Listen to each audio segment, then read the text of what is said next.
point. Here to debate, Fox News contributor Leslie Marshall and an Arizona GOP chairman Robert Graham. Good morning to both of you. Thanks for being here so early with us. Good to be here. Good to see you.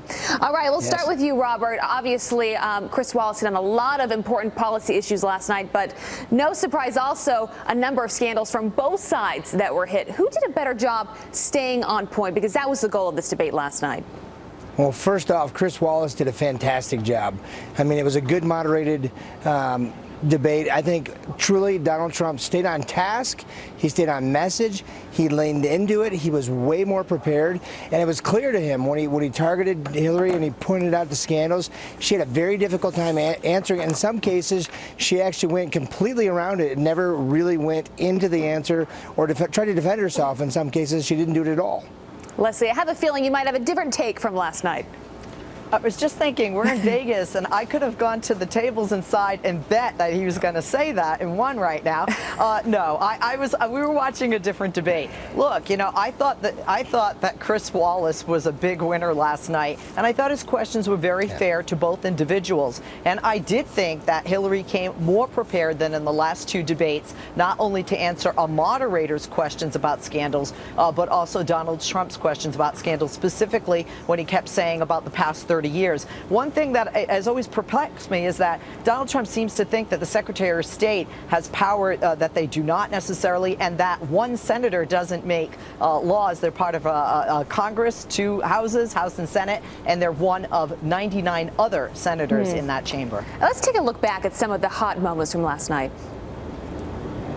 The goal here is to take back Mosul. It's going to be a hard fight, and then continue to press into Syria. And this is what's caused the Great Migration, where she's taken in tens of thousands of Syrian refugees. We are going to ask the wealthy and corporations to pay their fair share. I'm cutting taxes. We're going to grow the economy. Donald thinks belittling women makes him bigger. Why don't you give back the money that you've taken from certain countries that treat certain groups of people so horribly? Robert, it did seem like in this debate they were able to go at it and dig a little bit deeper into not only the scandals but the issues that the American people care about more than the other debates that we've seen. Yeah, I agree with you. I mean, when you look at questions that even Donald Trump was coming back about the Clinton Foundation, and he was talking about the different countries like Qatar and Syria, and how the millions they put in the Clinton Foundation, and then he pointed out very clearly the hypocrisy. Here you've got all these women's rights that Hillary says she stands for, but then she's kind of aiding and abetting, and she's accepting money from these countries that are more than abusing humanity. They're killing people just to say a point or to push back against women, or as he said, with the gays, pushing them off buildings. It's one of these things where the Clintons have been able to manage an incredible double standard in this country, and they're hardly ever held accountable. And tonight he pushed into it, and he made clear that, hey, people need to understand this double standard and really see. So there was more transparency on the foundation, but also the way she was using the State Department to manipulate the opportunities both with the Clinton Foundation and then her job as Secretary of State. Well, and the next big question the day after is who gets the post-debate bump? If you look at the Real Clear average polling as it stands now, you have Trump at 42.1%, Clinton 48.6%. Leslie, obviously Donald Trump is needing the bump today. Who's going to get it? Hillary is clearly going to get it, not only because she won the debate, but there were two things that Donald Trump did very wrong. One was, you know, I said, I think as a mom, you'll like this. My 9-year-old son, when he loses a soccer game, walks across the field and shakes the hand of every other player because that's good sportsmanship. That's the American way.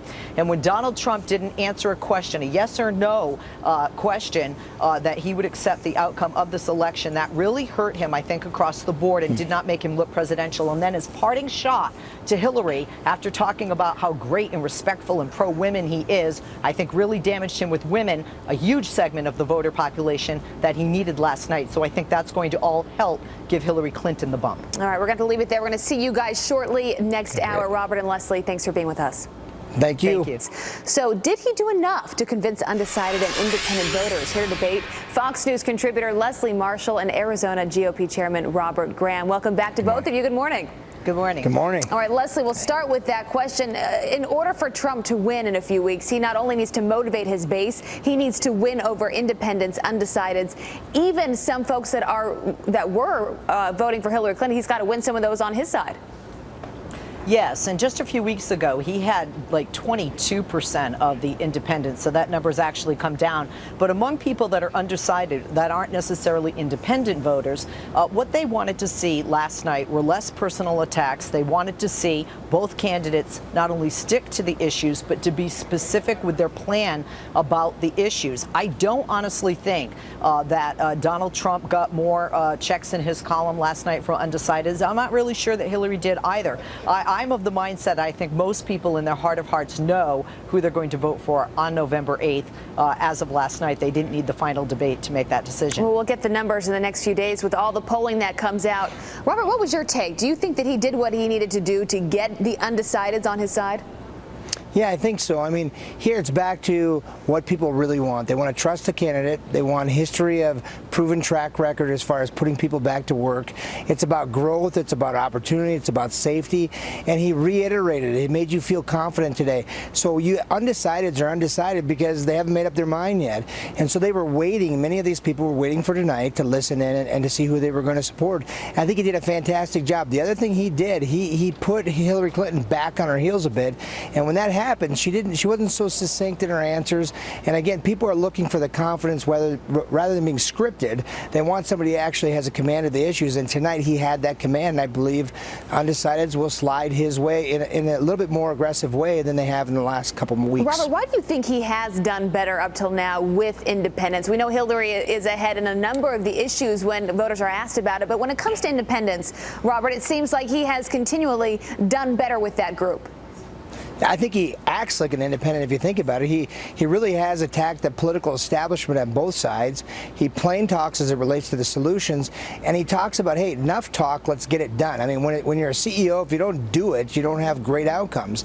And so he's trying to bring that to D.C. One of our governors in Arizona, or Governor Ducey, always says government at the speed of business, and that's the way Donald Trump thinks. It's got to be result-oriented, and I think that's why it resonates. All right, Leslie, 19 days to go, the most unpredictable election we've ever seen. What do you think is going to happen? How is this going to play out in the next 19 days? I think we're going to hear the word rigged a lot. I think that we're going to see more dumps of emails by WikiLeaks that I don't feel will affect the outcome of the election. And sadly, I think that we will see more mudslinging and more vitriol and more division among voters in the country. And I hope after November 8th that we can come together as a nation, as we have in the past after elections. Well, and Robert, after last night, who knows how all of this will even end? Yeah, we're hoping. Yeah, November 8th is our day, and we believe it's going to end in a positive way for Republicans. All right, we're going to leave it there. Robert, Leslie, good to see you both this morning. Thank you. Yeah, Good to see you. Thank you.